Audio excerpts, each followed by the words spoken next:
जितने भी संबंध जन्य सुख हैं सब के सब दुख स्वरूप हैं, दुख के उत्पत्ति स्थान है। संबंध जन्य सुख मत भोगो तो दुख कभी तुम्हें छू नहीं सकता। अभी कल हमको किसी ने बताया था, तो बोले वो नौकरी करते थे प्लास्टिक फैक्ट्री में, और वो पाइप फट गया, पूरा प्लास्टिक जो द्रवित प्लास्टिक ऊपर, बोले जिंदा जल गया। वो चिंतन तो हुआ ना। तो अब जैसे अपने लोग दूसरे जीवों को जला के खा रहे ना, ऐसे पैर बांध दिए उनको भूंज रहे, तुम्हारे पैर भी नहीं बांधे जाएंगे, जिंदा भूंज जाओगे। कर्म तुम्हें बख्शेगा नहीं, ध्यान रखना। दुख यो नया, रसेंद्री के स्वाद के लिए तुमने उन असमर्थ पशुओं को, पक्षियों को अपने स्वाद का कारण मान रहे हो, उनके मांस को। ठीक है, ले लो, मान लो इस जन्म में तो तुम ऐसे हो, लेकिन पीछे जन्म में तुमने किया ना, तो क्या परिणाम आया? प्लास्टिक, और वो भी द्रवित, मतलब गर्म पिघली हुई, सीधे पूरी है। वो कितना कष्ट हो। थोड़ी देर तदात्म होके देखो कितना एक दिन वो फूल लगा रहे थे ना, तो ग्लूगन जिसे आप चिपकाते हैं, वो जरा छू गई तो एकदम ऐसे कह रही ये क्या है, तो बोले तो गरम प्लास्टिक ही तो है, उसमें हल्की सी गरम एकदम, जिसमें आप फूल चिपकाते हैं। वो जरा पूरी द्रवित प्लास्टिक ऐसे गिर गई। अब बोलो क्या हुआ? मर तो गए हो, लेकिन कितना कष्ट उनको हुआ होगा। ये कर्म आया। देखो तुम भूंजे ना उसके पैर बांध के, या ऐसे बांध के और खाए, अब देखो तुम्हें पैर भी नहीं बांधने पड़े। वो कर्म ने कैसे एकदम पूरा पाइप फटा, ऊपर पूरा गिरा, ले हो गया। सावधान दुख यो नया। अभी समझ में नहीं आ रहा तो मन मौज ले लो, मस्ती कर लो। ये मस्ती तुम्हारे लिए इतनी महंगी पड़ेगी, कोई साथ। अब बोलो कौन है वहां? परिवार, कोई भी, कोई धन संपत्ति, कोई भी साथ दे, पूरे शरीर में प्लास्टिक, गरम प्लास्टिक से पैक। कितना भयानक कष्ट, कितना भयानक कष्ट। ये एक कष्ट, ऐसे अनंत कष्टों को भोगना पड़ता है जीवों को। अब फिर नया जन्म होगा, उसको भूल जाएगा कि ऐसा पीछे कष्ट मिला था। जैसे अपने लोग मां के गर्भ से निकले तो कितना भयानक कष्ट, लेकिन याद है क्या? सब लोग वहीं से निकले, कोई नहीं याद। भगवान याद दिला रहे, दुख यो नया। किसी भी प्रकृति जन्य अगर मुक्त होना है दुखों से, प्रकृति जन्य संयोग जन्य सुखों को मत भोगो, मत स्वीकार करो, तो तुम्हें कभी दुख भोगना नहीं पड़ेगा, पक्का। जब आप किसी वस्तु के भोगने की भावना करते हैं तो उसका अभाव प्रतीत होता है। अगर ये भोग मिल जाए तो मुझे, उसकी शुरुआत ही दुख से हो रही है, जलन से हो रही है, और उसके संयोग प्राप्ति में तुम्हारी जलन होने के कारण सुखानुभूति हो रही है, उसमें सुख नहीं है। तुमने कामना किया है, तुम उसके लिए व्याकुल हुए हो, संकल्प बनाया, इसलिए तुम्हें सुखानुभूति हो रही है, नहीं उसमें सुख। ध्यान रखना, वो भास ऐसा ही रहा है जैसे स्वप्न में।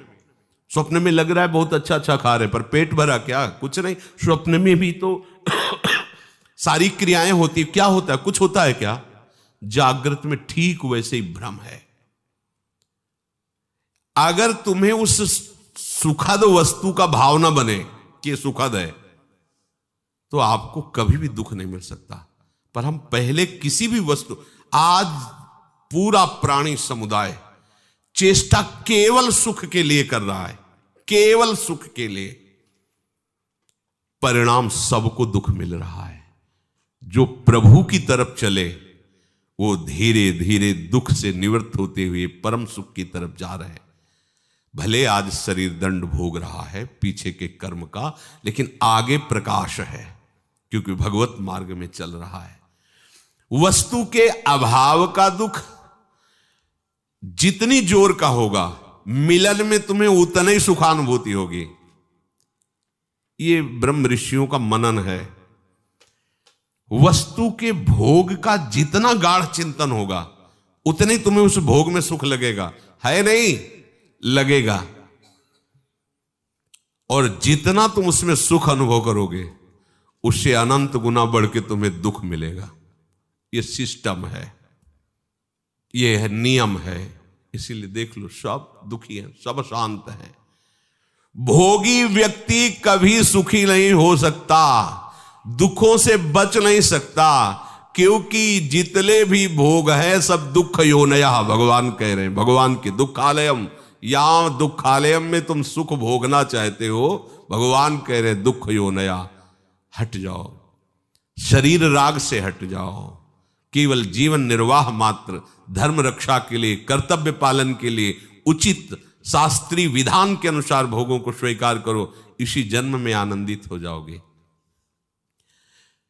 अगर आप केवल भोगों में ही सुख मान करके रत हो तो परिणाम ताप संस्कार दुखैर गुण वृत्ति विरोधाच दुखमेव सर्वम विवेकिनः। तुम्हें 3 प्रकार के दुख वर्तमान में ही भोगने पड़ रहे हैं, देख लो। परिणाम दुख, पीछे जो कर्म किए उनका परिणाम भोग रहे हो। परिणाम दुख और ताप दुख और संस्कार दुख, ये 3 सुख भोगने वाले को भोगना ही पड़ता है। देखो, सुख भोगने वाले के लिए लिखा है, जो संसार में सुख भोगने की वृत्ति लिए हुए उनको ये अपने आप 3 दुख भोगने पड़ते हैं। परिणाम दुख, ताप दुख और संस्कार दुख। संपूर्ण विषय भोग आरंभ में सुख रूप सबको प्रतीत होते हैं। कोई भी कर्म जब हमारा बनता है तो उसमें हमारा लक्ष्य होता है सुख। कोई ना कोई ऐसा कर्म बना जो सुख के लिए हमने पाप कर्म किया, सुख भोगने की भावना से पाप कर्म बना, और वही कर्म आकर के दंड देता है। ध्यान रखना, चाहे कोई हो, कोई भी हो, कितना भी बड़ा महापुरुष हो, इस शरीर रचने के समय उसके उस कर्म संस्कार को रचा गया है। इतनी अवस्था में तुम्हारे ये रोग होगा, इतने ये प्रारब्ध भोग है, ये आएगा, अपना रूप विस्तार करेगा। लेकिन ये भजन का, ये भगवत शरणागति का प्रताप, वो बस कवच बन करके उसकी रक्षा करता है, ना उसे भय होने देता है, ना शोक होने देता है। अब ये शरीर छूटा, पीछे सब गोदाम में आग लग गई, अब उसमें एक भी कर्म ऐसा नहीं जो जग सके या नवीन हमें बंधन दे सके। खत्म। आगे जो कर्म हो रहे हैं भगवद अर्पित हैं, वो खत्म। प्रारब्ध जो है धीरे धीरे खत्म होता जा रहा है, और उसको कैसे भुगवा रहे? कृपा कवच से। सत्य कहते हैं, अगर प्रियाजू की शरण में ना होते तो रोज हम ऐसे जलते जैसे कि तवा में रोटी सेकी जाती है, ऐसे जलते और मनाते कि ये शरीर छूट जाए तो अच्छा है। मनाते, कहाँ इतनी अर्थव्यवस्था, कहाँ ऐसी सेवा, कहाँ ऐसा हृदय की विश्राम स्थली, कहाँ हृदय को लगाते, किस पर लगाते? जिस पर लगाया था वही धोखा दे रहा था। क्या होता थोड़ी देर भी तो बिल्कुल एकदम जैसे जल में कमल का फूल रहे, ऐसे प्रियाजू रख रहे। संपूर्ण विषय भोग आरंभ में सबको सुख रूप प्रतीत होते हैं, और वही कर्म, वही विषय भोग परिणाम में महान दुख प्रदान करता है। एक सत्य घटना, ब्याह हुआ, पत्नी आई, तो जैसे परस्पर स्त्री पुरुष आसक्त हो जाते, ऐसे पति आसक्त हो गया।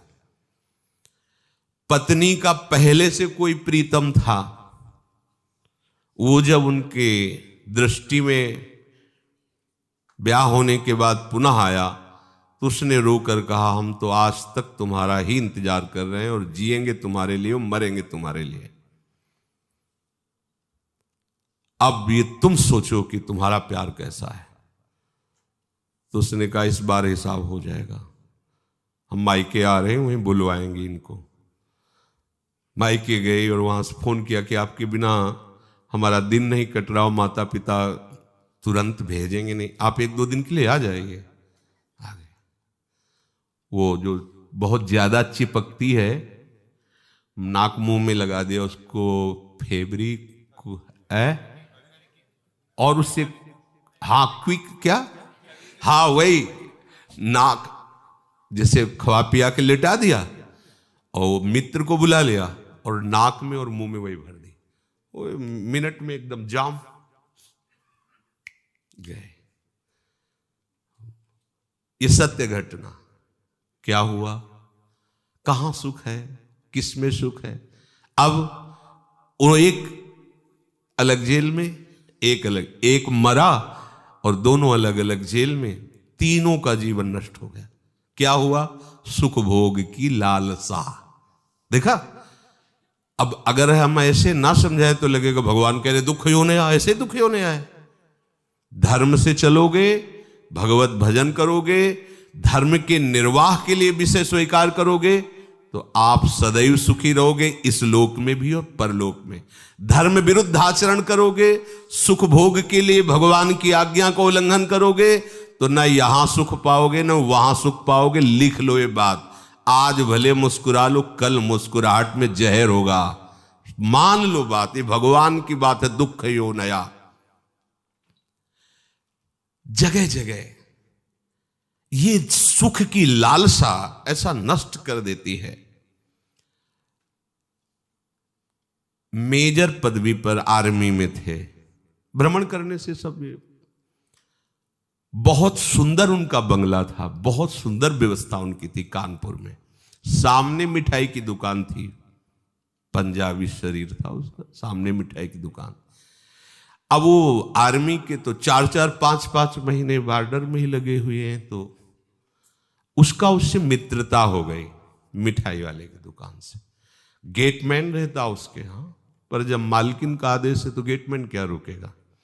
अच्छा, वो जब आते थे तो सूचना दे के आते थे कि 1 महीने की छुट्टी या 2 महीने की छुट्टी, तो सावधानी हो जाती थी। उन्होंने सूचना दी नहीं, अचानक आ गए, उधर से निकलना हुआ होगा, सोचा होगा आज रात यहां रुक जाते हैं फिर चले जाते। तो गेटमैन ने कहा साहब अंदर नहीं जा सकते।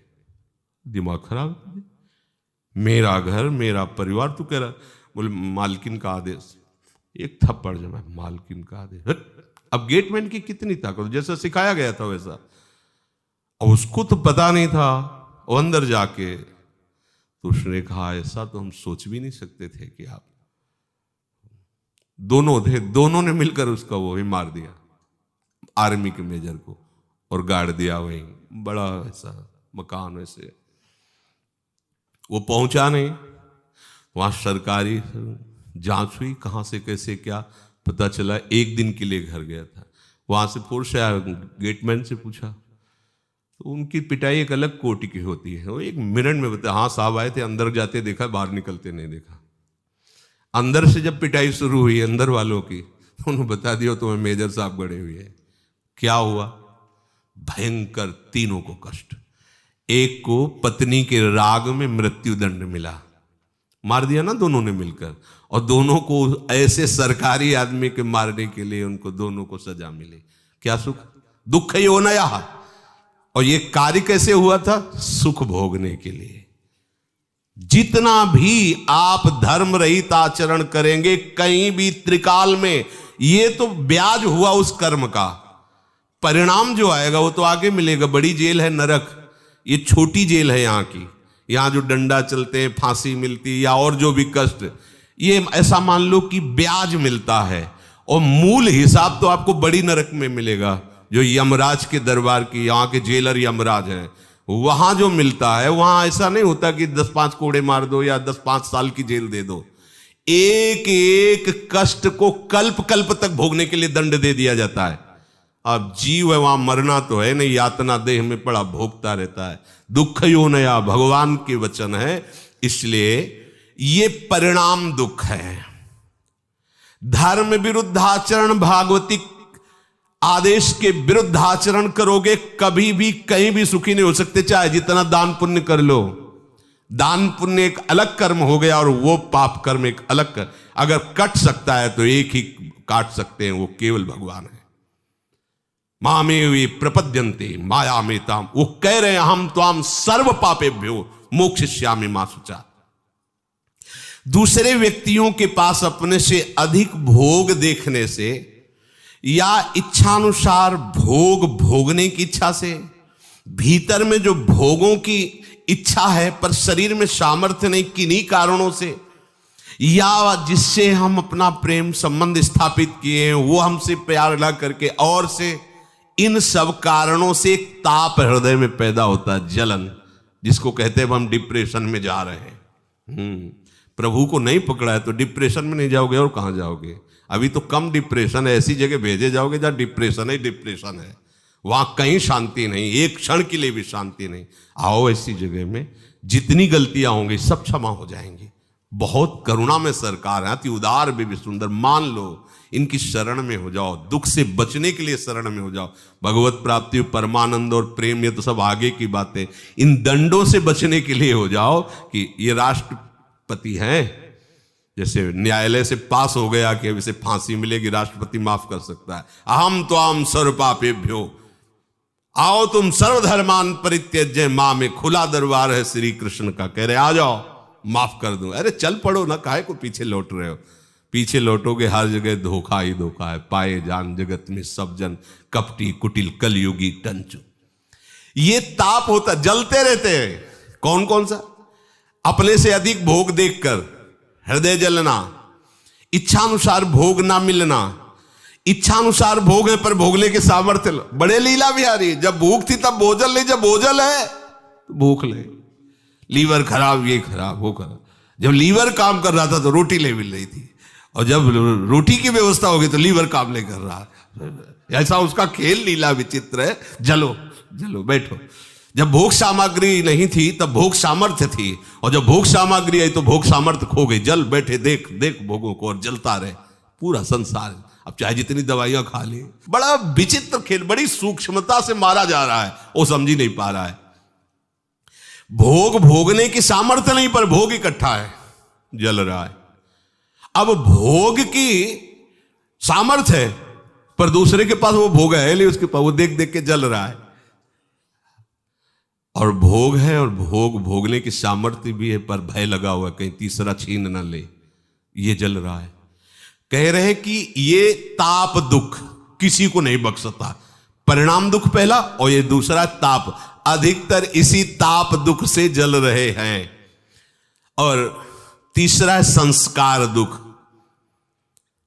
यद्यपि ये साधकों में भी पाया जाता है, वो नहीं चाहते हैं भोगना, पर पूर्व संस्कार बस उसे विवस्था हो रही और वो दुख भोग रहा है। ये साधक मिटा सकता है, तीनों दुखों को मिटा सकता है।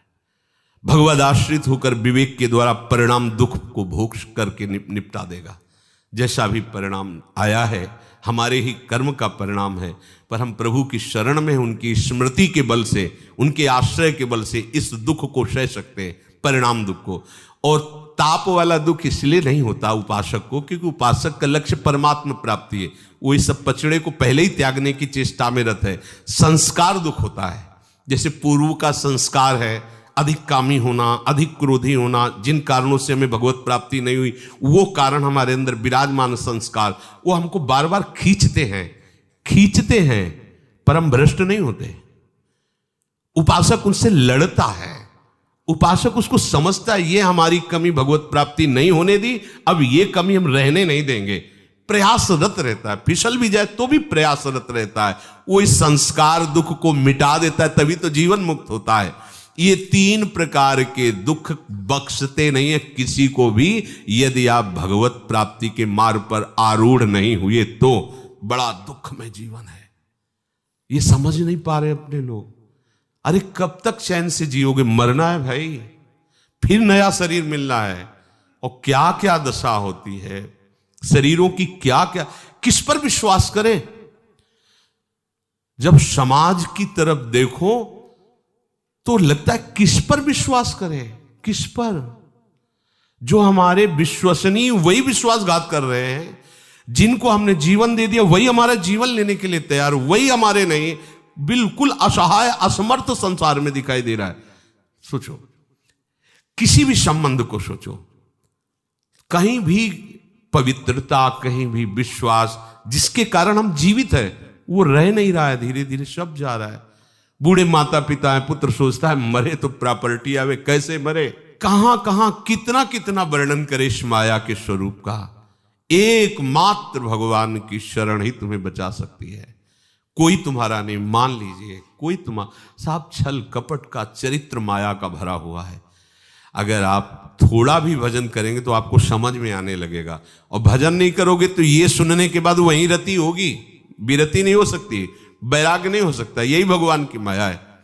वो मार पीट करके बाहर निकाल देंगे, दरवाजे पे बैठे रहोगे, लेकिन आपका हृदय उन्हीं के लिए रोएगा, उन्हीं के लिए रोएगा। यही माया है भगवान की, यही भगवान की दैवी माया ऐसी विचित्र है कि हम जानते हो हमसे कपट कर रहा है, जानते हो हम अपने धर्म का पालन न करके मुझे निकाल रहा है, बूढ़े माता पिता, लेकिन वो उन्हीं के लिए रो रहे हैं।